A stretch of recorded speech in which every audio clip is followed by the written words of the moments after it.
अस्सलाम वालेकुम मुझे सामीन, आप सब कैसे हैं? मुझे उम्मीद है कि आप सब खैरियत से हैं सामीन। मेरा नाम अशफाक हसन है और आज हम सी लैंग्वेज के बारे में बात करेंगे। ऑब्वियसली हमारा प्रीवियस टॉपिक हमने डिस्कस किया था कि किस तरह से हम सी लैंग्वेज के प्रोग्राम को एग्जीक्यूट कर सकते हैं। तो इस तमाम मसले को हल करने के लिए हमें एक प्रोग्राम चाहिए होगा जो कि है विजुअल स्टूडियो कोड। लेकिन विजुअल स्टूडियो कोड को इंस्टॉल करने से पहले हमें प्रोग्रामिंग लैंग्वेज के बारे में थोड़ी अंडरस्टैंडिंग डेवलप करनी होगी। तो कंप्यूटर प्रोग्रामिंग के बारे में हम थोड़ी सी ब्रीफ इंट्रोडक्शन ले लेते हैं। तो उसके बाद हम अपना कंपाइलर जो है वो इंस्टॉल करेंगे। तो फर्स्ट ऑफ ऑल ये बात समझना ज़रूरी है, और specially guys if you are a student of computer science, तो कंप्यूटर साइंस के स्टूडेंट के लिए जो कि अपनी इनिशियल अंडरस्टैंडिंग बिल्डअप करना चाहते हैं, तो उनके लिए इंतहाई ज़बरदस्त वीडियो है आज। तो आज हम प्रोग्रामिंग के बारे में डिस्कस करने जा रहे हैं। इससे पहले कि हम अपना कंपाइलर इंस्टॉल करें, तो ये चीज़ डेवलप करना हमारे ज़हन में बहुत ज़्यादा ज़रूरी है, बिकॉज़ यही हमारा पर्पज़ है, to understand the programming. So what is programming? Programming basically एक तरह से एक ज़रिया है हमारे लिए कंप्यूटर के साथ बात करने का। जस्ट लाइक हम एक दूसरे के साथ उर्दू या इंग्लिश में बात करते हैं, तो सेम उसी तरह से कंप्यूटर के साथ हम बात करने के लिए प्रोग्रामिंग लैंग्वेज इस्तेमाल करते हैं। तो प्रोग्रामिंग हमें इस काबिल बनाती है कि हम अपनी इंस्ट्रक्शन जो हैं वो कंप्यूटर को फ्राहम करें और अपना मसला हल करवाएं। अब ये मसला कोई किसी किस्म का मसला भी हो सकता है, जैसे मैथ का कोई सवाल। तो इस मसले को हल करने के लिए हम इंस्ट्रक्शन प्रोवाइड करेंगे। तो इन तमाम इंस्ट्रक्शंस को आ, हल करवाने के लिए हमें प्रोग्रामिंग लैंग्वेज वो सपोर्ट करती है। तो ये था प्रोग्रामिंग लैंग्वेज के बारे में थोड़ा इंट्रोडक्शन। अब हम जिस प्रोग्रामिंग लैंग्वेज के बारे में बात कर रहे हैं और अपनी अंडरस्टैंडिंग डेवलप करने जा रहे हैं, वो है सी लैंग्वेज। तो सी लैंग्वेज बेसिकली एक हाई लेवल लैंग्वेज है, as you can see it is a high level language. There are two type of languages, three type you can say language. This comes in the category of high level languages. तो C language बहुत ही ज़्यादा शुरुआती और बेहतरीन ज़बान है, और इसको स्ट्रक्चर प्रोग्रामिंग लैंग्वेज की कैटेगरी में रखा जाता है। इसका मतलब ये है कि जब आप कोई भी प्रोग्राम लिखते हैं तो आप उसको मुख्तलिफ ब्लॉक्स के अंदर जो है एग्जीक्यूट कर सकते हैं। इससे प्रोग्राम को डिबग करना या उसको ठीक करना बहुत ज़्यादा आसान हो जाता है। इसका मतलब ये है कि हर एक ब्लॉक जो है वो चेक करने के बाद एग्जीक्यूशन होती है कोड की। तो इसको मज़ीद डिटेल में हम बात करेंगे, बट ये थोड़ा कॉम्प्लिकेटेड टॉपिक है अभी तक के लिए। तो हम सिर्फ प्रोग्रामिंग के बारे में जो इसकी हिस्ट्री के बारे में वो अपनी अंडरस्टैंडिंग डेवलप करना ज़रूरी समझते हैं। तो it was developed by Dennis Ritchie at AT&T Bell laboratory, United State of America in 1972। 1972 में इसको डेवलप किया गया था। डेनिस रिची ने इसको डेवलप किया था। और बेसिकली ये एक पहले से डेवलप्ड ज़बान जो कि बी लैंग्वेज थी, वहाँ से ये निकली है। तो जो कि केन थॉमसन ने 1970 में लिखी थी, जिसने इसकी बुनियादें जो हैं वो फराम की। अब जो सी लैंग्वेज थी उसको बेसिकली जो है लिखा गया था सिस्टम प्रोग्राम्स को यूनिक्स ऑपरेटिंग सिस्टम में लिखने के लिए। लेकिन over the passage of time इसने यूं ही तरक्की की, तो ये बहुत ज़्यादा पॉपुलर हो गई मुख्तलिफ़ किस्म के सॉफ्टवेयर और तरह के सॉफ्टवेयर को बनाने में, जिसकी वजह से इसको जो है बहुत ज़्यादा इस्तेमाल किया गया। अब जो इसका अर्लियर वर्जन था उसको KNR कर्निंगन एंड रिची सी कहा जाता था। लेकिन यूं ही ये ज़बान आगे बढ़ी, डेवलपमेंट की के मराहल इसने तय की, तो American national ANSI standard institute जो है उसने एक स्टैंडर्ड वर्जन जो है वो इस ज़बान का मुतारफ़ करवाया, जिसको ANSI सी कहा गया। अब ये वही है ANSI जिसका अब हम इस दौर में इस्तेमाल कर रहे हैं। तो अब जो प्रोग्राम लिखा जाता है किसी भी ज़बान के अंदर, इस ज़बान के अंदर जो प्रोग्राम हम लिखते हैं सी लैंग्वेज के अंदर, उसको हम सोर्स कोड कहेंगे, सोर्स कोड कहते हैं। अब उसको कन्वर्ट किया जाता है ऑब्जेक्ट कोड के अंदर। अब इस ऑब्जेक्ट कोड या एग्जीक्यूटिबल फाइल को हासिल करने के लिए हम एक कंपाइलर का इस्तेमाल करते हैं। अब इसी कंपाइलर का सारा ये मसला है जिसके बारे में हमारी डिस्कशन जो है वो जारी है। अब कंप्यूटर जो है वो डायरेक्टली इस ज़बान को अंडरस्टैंड नहीं करता, ठीक है। अब इस ज़बान को अंडरस्टैंड करने के लिए, क्योंकि ये हाई लेवल लैंग्वेज होती है जो कि इंसानी अल्फाज की का अक्स होती है, एक तरह से इंग्लिश लाइक वर्ड्स होते हैं। अब इसको समझने के लिए कंप्यूटर जो है एक कंपाइलर का इस्तेमाल करता है, जो कि कंपाइलर जो है उस सोर्स कोड को मशीन कोड के अंदर कन्वर्ट करता है, और कंप्यूटर उस कोड को या मशीन कोड को अंडरस्टैंड करता है और इंस्ट्रक्शन को फॉलो अप करता है। हाँ, अब इस कंपाइलर के बारे में इंशाल्लाह मज़ीद डिस्कशन करेंगे। आज तक के लिए सिर्फ जो है यही है बेसिक अंडरस्टैंडिंग डेवलप करने के लिए कंपाइलर के बारे में। बेसिकली ये सोर्स कोड को कंपाइल करता है ऑब्जेक्ट कोड के अंदर, और इस ऑब्जेक्ट कोड को मशीन कोड के अंदर कन्वर्ट करने के बाद कंप्यूटर इसको डायरेक्टली अंडरस्टैंड करता है, और इस मकसद के लिए हम कंपाइलर का इस्तेमाल करते हैं। तो ये था कंपाइलर के बारे में थोड़ा सा ब्रीफ सा इंट्रोडक्शन। इसके बारे में हम डिटेल से बात करेंगे इंशाल्लाह नेक्स्ट वीडियो में। अभी हम हमारी बेसिक जो है वो स्ट्रॉन्ग करना चाहते हैं, तो उसके लिए ये सारा जो है ड्रामा हो रहा है। अच्छा, to write a c program we must be aware of the development environment of c. अब ऑब्वियसली अब इस प्रोग्राम को लिखने के लिए हमें इसके इन्वायरमेंट का इल्म होना ज़रूरी है। उसी इन्वायरमेंट का ये सारा जो है चक्कर है। We should have the knowledge. अब वो तमाम स्टेप्स के बारे में हमारा नॉलेज होना बहुत ज़्यादा ज़रूरी है, जो स्टेप्स इसके प्रोग्राम को प्रिपेयर करने और एग्जीक्यूट करने के लिए इस्तेमाल होते हैं। सबसे पहले स्टेप जो है वो यही है कि हम अपना कंपाइलर इंस्टॉल करेंगे, जो कि है विजुअल स्टूडियो कोड। आज के लिए कई तरह की और भी आईडीज़ हैं जिनको हम इस्तेमाल कर सकते हैं, लेकिन हम अपनी आसानी के लिए आई थिंक आईडीई जो है उसमें वी एस कोड वो बेस्ट है विंडोज़ के अंदर। और क्योंकि हम विंडोज़ के अंदर हैं, तो हम विंडोज़ के अंदर बैठकर इसका जो है इंस्टॉलेशन का प्रोसीजर स्टार्ट करेंगे। तो सबसे पहले हम इंटरनेट पर जाएंगे और हमारी वेबसाइट हमारी जो लिंक है वो सर्च करेंगे विजुअल स्टूडियो कोड को इंस्टॉल करने के लिए। तो first of all we will write here Visual studio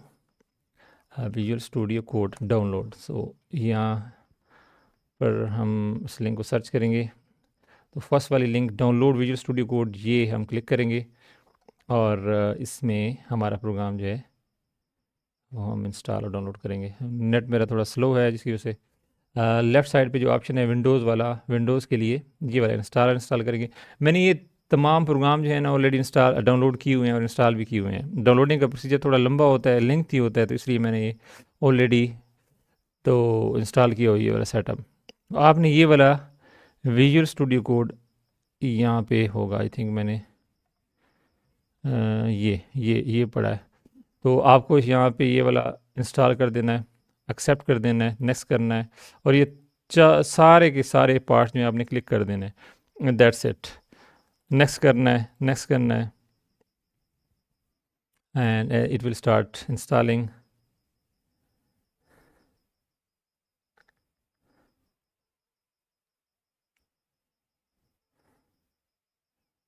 It will take few moments.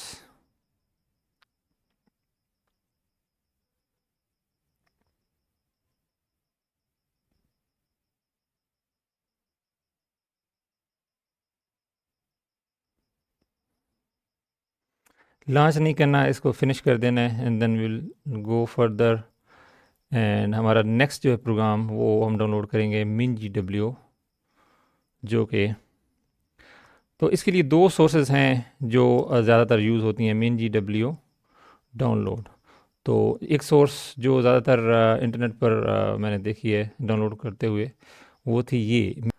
मैंने ये वाली साइट यूज़ करने की कोशिश की है, लेकिन यहाँ से डाउनलोड नहीं कर पाया। और एक दूसरा मेथड है जो हमने ऑलरेडी एक वेबसाइट इस्तेमाल की है विजुअल स्टूडियो कोड को डाउनलोड करने के लिए, वही वाली यूज़ करेंगे। और यहाँ पे लेफ़्ट साइड पे आपको कुछ लिंक्स नज़र आ रहे होंगे। यहाँ आप C++ यहाँ पे क्लिक करेंगे, और यहाँ GCC ऑन विंडोज़ ये वाला लिंक क्लिक करेंगे, और यहाँ तमाम इंस्ट्रक्शन हैं कि आपने किस तरह से MinGW को इंस्टॉल करना है। MinGW बेसिकली हमें सपोर्ट करेगा हमारे सी प्रोग्राम को लिखने के लिए।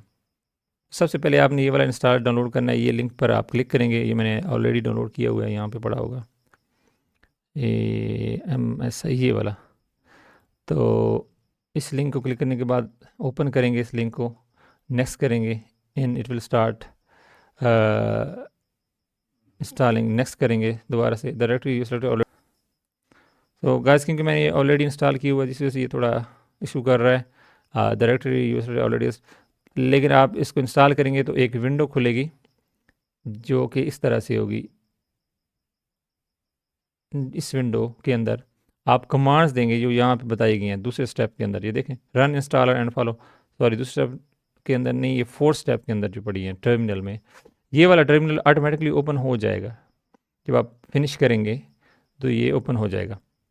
अच्छा, इसके अंदर ये वाली कमांड आपने डाल देनी है, ठीक है। ये डाउनलोड करेगी ढेर सारी जो है सोर्सेज से मुख्तलिफ़ किस्म के लिंक्स से ये डाउनलोडिंग करेगी और आपका ये तमाम प्रोसीजर जो है मीन GW को कंप्लीट हो जाएगा। इस दौरान अगर एरर आता है तो आपने दूसरी दफ़ा फिर से कमांड देनी है यही वाली। अगर कोई एरर शो कर रहा होता है, ये थोड़ा सा टाइम लेगा, अगर आपकी इंटरनेट स्पीड तेज़ है तो कोई इशू नहीं है। लेकिन मैंने काफ़ी टाइम स्पेंड किया इसको डाउनलोड करते हुए और इंस्टॉल करते हुए। I think it took me 13 minutes to complete this whole procedure of installing from this source. तो ये यहाँ से कंप्लीट हो जाएगा। And then that our third step ये होगा कि आपने यहाँ से लिंक करनी है अपनी जो है डेस्टिनेशन लोकेशन, एक जो है वो अपनी लिंक करनी है, जो यहाँ से बताई गई है। तो उसके लिए आपने सेटिंग में जाना है, यहाँ पे सेटिंग पे जाएंगे, यहाँ पे सर्च करेंगे इन्वायरमेंट वेरिएबल्स, ये क्लिक करेंगे, एडिट इन्वायरमेंट वेरिएबल्स। यहाँ क्लिक करने के बाद, सॉरी ये वाला क्लिक नहीं करना, edit environment for your account, ये क्लिक करेंगे और यहाँ पे पाथ क्लिक करेंगे। पाथ क्लिक करने के बाद एडिट पे जाएंगे। एडिट में मैंने ऑलरेडी यहाँ पे पेस्ट किया हुआ है, एक नया पाथ लिंक किया हुआ है, लेकिन आपने यहाँ पे न्यू पे क्लिक करना है। और ये वाली सोर्स को हासिल करने के लिए, जो यहाँ वेबसाइट पे बताई गई है, ये सोर्स को हासिल करने के लिए आपने जाना है माई कंप्यूटर के अंदर, यहाँ PC में जाना है और C पे जाएंगे और यही वाली फ़ाइल के नाम MSYS64 के नाम से आप फोल्डर खोलेंगे और इसके अंदर सर्च करेंगे यही इंस्ट्रक्शन जो किसने बताई है, UCRT64 \bin। तो यही वाली आप सेलेक्ट करेंगे यहाँ पे, ये वाली ये आपको शो हो रही होगी, यहाँ पे क्लिक करेंगे और बिन का फोल्डर क्लिक करेंगे। अब ये वाली सॉरी, बिन को क्लिक करने के बाद ये लोकेशन आप यहाँ पे साइड पे क्लिक करेंगे, लेफ़्ट साइड पे, और इसको ब्लू करने के बाद इसको कॉपी कर लेंगे। ये पाथ है, डायरेक्टरी पाथ है, जो कि आपने पेस्ट कर देना है अपनी एडिट एनवायरनमेंट वेरिएबल के अंदर जो आपने अभी खोली है। Where it gone, I think it disappeared, ये खड़ी है। यहाँ पे आपने न्यू पाथ जो क्रिएट किया था यहाँ पे पेस्ट कर देना है, ठीक है। मैंने ऑलरेडी पेस्ट किए हुए और ओके कर देना, दैट इज़ इट। अब आपका जो है डायरेक्टली लिंक हो गई है और आपने अपना कंपाइलर को इंस्टॉल करने का काम मुकम्मल कर लिया है। आप विजुअल स्टूडियो कोड को खोलेंगे और अपना पहला प्रोग्राम लिखेंगे, लेकिन उससे पहले आप कुछ सेटिंग करेंगे। एक्सटेंशंस हैं कुछ जो आपने डाउनलोड करनी है। यहाँ पे जाएंगे, एक्सटेंशन पर जाएंगे और यहाँ आपने सर्च करना है C या C++। और यहाँ पे तीन जो है एक्सटेंशंस आपने इंस्टॉल करनी है। ये एक C++, ये वाली इंस्टॉल करनी है, मैंने ऑलरेडी इंस्टॉल की हुई है। और एक थीम जो कि ब्लू टिक वाली है। ये तीनों की तीनों एक्सटेंशन पैक इंस्टॉल करना है और ये थीम इंस्टॉल करनी है। ये तीनों आपने इंस्टॉल करनी है। और उसके बाद एक चौथी जो कि बहुत ही ज़रूरी है, वो है कोड रनर। ये आपको बहुत ज़्यादा हेल्प करेगा आपके कोड को रन करने के लिए। कोड रनर बाय जून हैन, तो ये वाला आप यहाँ पे इंस्टॉल करें। यहाँ इंस्टॉल का ऑप्शन शो होगा आपको जब आप इंस्टॉल कर रहे होंगे, तो मुझे डिसेबल या अनइंस्टॉल का शो हो रहा है क्योंकि मैंने ऑलरेडी इंस्टॉल किया हुआ है। That is it. अब हमारा जो है कंपाइलर जो है वो तैयार है, लेकिन उससे पहले कुछ सेटिंग्स जो हैं वो भी कर लें। सेटिंग में जाएँ, यहाँ पे ये वाली जगह पे सेटिंग है, यहाँ पे जाएँ सेटिंग में जाकर यहाँ पे लिखें कोडर, जो हमने एक्सटेंशन इंस्टॉल किया है उसकी कुछ सेटिंग्स हैं जो हम यहाँ से करेंगे। यहाँ लिख दें कोड रनर, जो कि तमाम कैटेगरीज कोड रनर के मतलब है वो यहाँ पे दिखाएगा। तो सबसे पहले आपने ये क्लिक कर देना है कोड रनर में क्लियर प्रीवियस आउटपुट, ये क्लियर यहाँ पे टिक कर देना है। एंड देन नेक्स्ट आपको चले जाना है और यहाँ पे ये सॉरी, ये रन इन टर्मिनल ये भी यहाँ क्लिक कर देना है, सेव बिफोर रन ये क्लिक कर देना है, दैट इज़ इट। तो ये हमारी सेटिंग जो है कोड रनर के मतलब कंप्लीट हो गई। अब हमारे लिए इन्वायरमेंट जो है बहुत ही ज़्यादा इजी हो गया है। अब हम यहाँ पे अपना कोड इजीली लिख सकते हैं। गाइस, आपको चेक करना होगा कमांड प्रॉम्प्ट के अंदर जाकर कि आपका जीसीसी इंस्टॉल हुआ है या नहीं। उससे पहले कि आप विजुअल स्टूडियो कोड में जाएं, आप अपना कोड इंस्टॉल करना लिखना शुरू कर दें। आपको यहाँ पे ये लाइंस लिखनी होंगी जिसमें आपको चेक करना होगा कि वर्जन क्या है हमारा। अगर है तो वो शो होना शुरू हो जाएगा। इट मीन्स कि हमारा वर्जन जो है वो इंस्टॉल सॉरी हमारा जो विजुअल स्टूडियो कोड है कंपाइलर जो इंस्टॉल हो चुका है। यहाँ पे हमें ये जो लाइंस शो हो रही हैं इसमें हमारा बिल्ट नंबर जो है वर्जन जो है वो शो हो रहा है। It mean that we are good to go now. सबसे पहले हम जाएंगे अपना एक नया फोल्डर क्रिएट करेंगे डी की ड्राइव में या किसी भी ड्राइव में जहाँ पे आप काम करना चाहते हैं। यहाँ पे आप नया फोल्डर बनाएंगे सी के नाम से। ऑब्वियसली हम सी का जो है वो डेवलपमेंट कर रहे हैं, तो उसके अंदर हम राइट क्लिक करेंगे और ओपन विद कोड, यहाँ पे ओपन विद कोड करेंगे। और विजुअल स्टूडियो कोड, ये मैंने कुछ कोड ऑलरेडी लिखे हैं तो इसको हम ख़त्म कर देते हैं। यहाँ सी जो आपको फोल्डर है जहाँ पे आप बैठे हैं, और यहाँ पे आप जाएंगे न्यू फाइल पे जाएंगे। और सपोज़ ये आपका फर्स्ट प्रोग्राम है तो आप लिखेंगे फर्स्ट डॉट सी लिखना ज़रूरी है क्योंकि हम सी का प्रोग्राम लिख रहे हैं। तो ये वाली हमारी पहली लाइन है जहाँ पे हम स्टार्ट करेंगे कोडिंग करना। तो इस इंटीग्रेटेड डेवलपमेंट इन्वायरमेंट में हम बैठकर सी का कोड लिखेंगे। ये सारा मकसद था विजुअल स्टूडियो कोड को इंस्टॉल करने का। अब हम लिखेंगे just follow the lines guys. अब इन लाइंस के बारे में मैं आपको डिटेल से बताऊंगा हमारी नेक्स्ट वीडियो में। हैश इंक्लूड यहाँ पे लिखें stdio.h and in our next line लिखें आप int main and parenthesis and then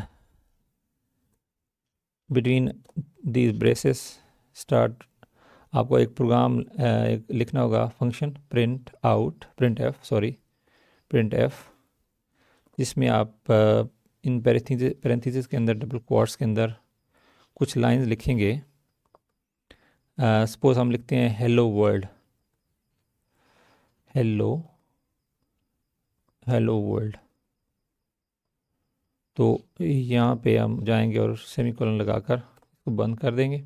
and then our जो हमारी लास्ट लाइन होगी, ये बहुत सिंपल सा प्रोग्राम है जो हम डेमोन्स्ट्रेट कर रहे हैं हमारी सी लैंग्वेज की इनिशियल कोडिंग के लिए। यहाँ पे आप लिखेंगे return 0 semicolon and then that's it. अब हमारा जो है कांग्रेचुलेशन गाइस, आपका प्रोग्राम बन चुका है सी लैंग्वेज का। अब इसकी आउटपुट हासिल करने के लिए इसका रिजल्ट, अब ये प्रोग्राम करता क्या है बेसिकली, इसमें आपको शो होगा हेलो वर्ल्ड। ये काम आप करवा रहे हैं। अब इसमें ये लाइन क्या है और ये क्या है, इसके बारे में मैं डिटेल से बात करूंगा हमारी नेक्स्ट वीडियो में। अब जस्ट आपकी एक्साइटमेंट के लिए मैंने एक छोटा सा प्रोग्राम लिखा है इस इन्वायरमेंट के अंदर, क्योंकि हमारा ये तमाम जो इतनी ज़्यादा जो हमारी मेहनत थी इस इंस्टॉलेशन का जो प्रोसीजर था, इसका कुछ ना कुछ रिज़ल्ट हमें चाहिए था, जिसके लिए हमने ये सारा जो है प्रोग्राम लिखा है। तो यहाँ पे आप जाएंगे और रन कोड करेंगे। इस कोड को रन करने के लिए आप यहाँ पे लिखेंगे रन कोड। अच्छा, रन कोड के बाद आपको यहाँ पे शो होगा रिज़ल्ट। तो यहाँ टर्मिनल पे आपको यहाँ शो होगा रिज़ल्ट है हमारा हेलो वर्ल्ड। तो ये है हमारा आउटपुट जो आप देख रहे हैं। हमारा प्रोग्राम सक्सेसफुली जो एग्जीक्यूट हो चुका है। इस कंपाइलर ने अपना काम किया और हमें ये आउटपुट फ्राहम कर दिया। अब ये मकसद था हमारा ये जो है प्रोग्राम। अब ढेर सारे कॉम्प्लिकेटेड प्रोग्राम होंगे जो हमारे नेक्स्ट सेशन में लिखेंगे इंशाल्लाह। उसमें ढेर सारे और भी ज़्यादा कम्प्लेक्सिटी होंगी, लेकिन इस तमाम जर्नी में हम अपनी बेसिक अंडरस्टैंडिंग को डेवलप करने के लिए सी के एलिमेंट्स को जो है वो डिस्क्राइब करेंगे हमारी नेक्स्ट वीडियो में। What are those major elements in the C language, that would be our next topic. I hope आपको आज की ये वीडियो पसंद आएगी। तो मिलते हैं हमारी नेक्स्ट वीडियो में, तब तक के लिए अल्लाह हाफिज़ guys. Thank you very much.